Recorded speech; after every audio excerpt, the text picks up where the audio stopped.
we can get disappointed. In fact, we will. Some of you today, something happened that disappointed you, right? May not be huge, maybe something that you'll forget about before you wake up tomorrow, but we can get disappointed. But if we're living in disappointment, it means that we're not living in step with the Holy Spirit, because the Holy Spirit is making sure He casts God's love abroad in our hearts to lead us from disappointment to trust, to not let us sit and stay where we're willing to sit and stay. Again, God creates tension to teach us to trust Him. In Deuteronomy 8, Moses explained this to Israel. In verse 3, he said, "And God humbled you and let you hunger and fed you with manna which you did not know, nor did your fathers know, that He might make you know that man does not live by bread alone, but man lives by every word that comes from the mouth of God," from the mouth of the Lord. First, Moses says, God humbled you. The idea of being humbled is generally negative, right? Like he humbled him. That's not usually like something, we're not throwing a party about that. We're not excited. None of us are praying, God, humble me. I can't wait till I get humbled by the Lord.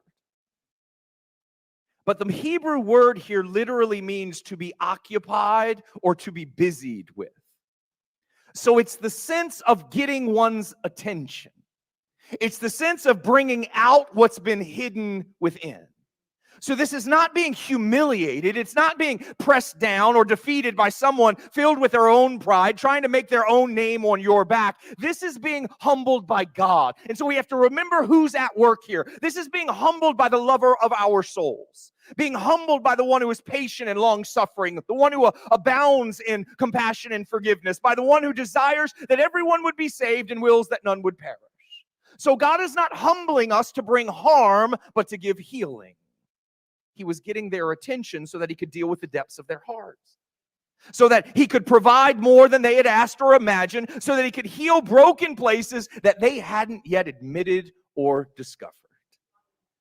Aren't there still places that you're finding out? Aren't there still places in you that you're discovering that I didn't know that was in me? I didn't think that was in me. In fact, just like Peter, if God would have said, this is in you, I would have said, no, it's not in me. Might be in Butch, but it's not in me. I'm sure it's not in me. And yet the Spirit is constantly working because we are in constant need of transformation.